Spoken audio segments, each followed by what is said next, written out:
don't know anyone who likes angry people. The brain sees anger as a threat. It's the main reason why we run from what may be a difficult conversation. What's even more wasteful, we run from our own anger. We teach our children anger aversion early in life. Be nice. Don't hit your sister. Go to your room until you can be civil. We shame children for expressing themselves without trying to understand. When I was 12, with no explanation, I was moved from the class of smart kids who I'd known all my life to a class where they were already using drugs and alcohol. I was lonely, confused, and angry, so angry I stood on my desk and screamed at my teacher. That didn't go well. Years later, I learned I was part of a school socialization experiment that pushed me down a 10-year hole of drug abuse. Instead of punishing me for acting out, I wish someone would have asked me what my anger was about. I was able to get out of that hole, go on and earn advanced degrees, jump hurdles to corporate management, and own an international leadership training and coaching business. Once, after speaking at a conference, a woman asked me how I changed my life. I shrugged her off. She said, "I'm not asking to make you feel good. I want to know if there's anything I can do to save my drug addict son." That's when I realized I had to use my research to break down what I did to regain control of my life. Plenty of books will tell you you need a purpose, deliberate actions, and positive reinforcement to alter behavioral patterns. While this may be true, the secret to initiating change is often in the power of anger. The energy of anger got me out of that hole. Anger was the strong emotional launch that put my desire to change into motion. This is because anger taps into the brain's circuitry for willingness. It fuels the courage to act. When we learn how to channel it, it's the most powerful engine we have. But you can't use your anger if you believe it to be bad or scary. If you don't claim your anger the moment it's triggered, it quickly hides under other emotions. This shift is based on the story we create about what made us angry. We get locked in our stories and the emotions attached to them, and then we say, "Well, I'm not angry." We can't even name it. Our judgment of anger makes us anger ignorant.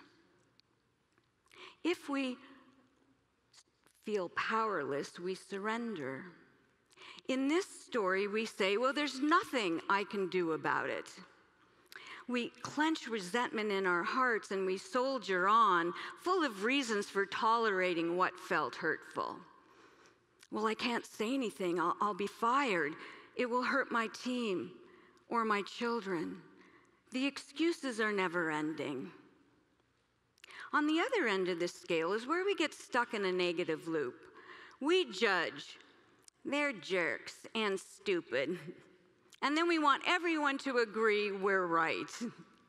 Just take a look at Facebook. Some people go back and forth between lashing out and giving up. They bang their heads against the wall and then they say, "Oh, forget it." Hiding from anger will squeeze you into silence or poison you with cynicism. The results can be devastating. I stayed angry all my teenage years. Drugs numbed the pain. By the time I was 19, I was a full-blown heroin addict and wound up in jail. My probation officer said I was a hopeless failure. I hung on by complaining a lot and railing about the inhumanity of it all to the guards. That was a waste. But I felt I needed to do something about the crappy food and medical care. So I convinced my cellmate Vicky to get all her friends to help me stage a nonviolent protest, which ended when 5 male guards rushed in, grabbed Vicky and me, dragged us to isolation, and slammed the door behind us. I said to her, "I'm sorry. I shouldn't have got you into this. It was a stupid idea. I'm such a failure." She sprung up, pinned me against the wall, and said, "Failure? You should be proud. You have no idea who you are. You're smart. You're strong. You care about people. Don't you give up. When you get who you are in here, you can do anything out there."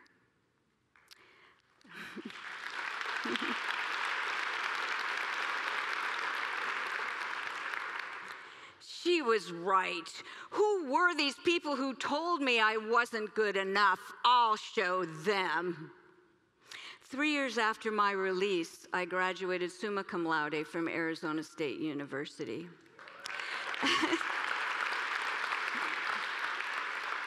It took a wise woman prostitute to give me the recognition and encouragement I needed. You see, my parents had told me I was smarter than the other kids, and when I wasn't, I was punished no matter how hard I tried. Being moved from the smart kids class was the tipping point. Anger erupts when what you believe should have happened didn't. If you don't claim your anger in the moment, you have to bring the moment back to know what to do with it. Right now, think of someone who's been bothering you for a really long time. Got it? Where are you on the anger scale? Have you given up thinking there's nothing you can do? Or do you rant about it endlessly? Go back to the starting point. What was it that you wanted that you didn't get? Approval? Understanding? Respect? Was a promise broken? Did you feel betrayed? Catch the moment. Take the story out of your head and look at it. Can you see what actually happened? Now, it helps to write your story down or tell it to a friend or coach who won't tell you what to do. Tell the story, name the injustice, declare the ignorance, say what was flat out wrong. This may make your face flush and your body tremble. Yes. Now you have 2 options. You can keep it and act on it, or you can release it from the never-ending chatter in your brain. The intensity of your anger will show you whether you should keep it or release it. What were you mad about not getting? Is it important to you? Sometimes we realize our reactions don't match what was intended.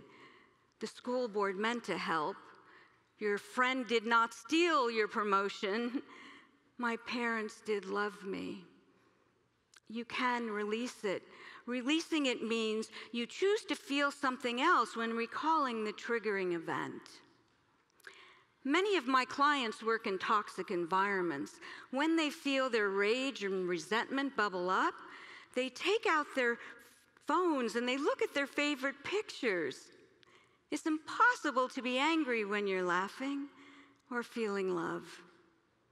Now go back to the moment you were triggered. Can you use humor or love to dissolve your irritation? This is how you release it. But if what you didn't get is important to you, then keep it and use it to activate a change. Once I was so mad at my boss for only giving me negative feedback. Behind his back, I tried convincing everyone of his incompetence. One day I snapped. "Why don't you fire me? I never do anything right." He said, "You always do a good job, I have to tell you." "Yes, I need to hear it." After a long pause, he said, "Yeah, okay." Asking for what we need does not make us weak, it's empowering. Can you ask for what you need? Or is there a change you're afraid to make? Set the dates, even if you're afraid. This is constructive anger. Now, you can catch your anger the moment it's triggered. This takes practice. But if you know what anger feels like in your body, it will help you to choose what to do real time. Is it a punch in your stomach? Do your shoulders tighten in your neck? Some people clench their teeth. If you choose to keep it, then think, what is it that you'd hope they would say but didn't? What did they do that was hurtful? Let them know what they said or did that triggered your anger, then request how you want the conversation to continue. They may get defensive. So what? At least you won't be mad at yourself for not speaking up. Asking for what you need puts you in control.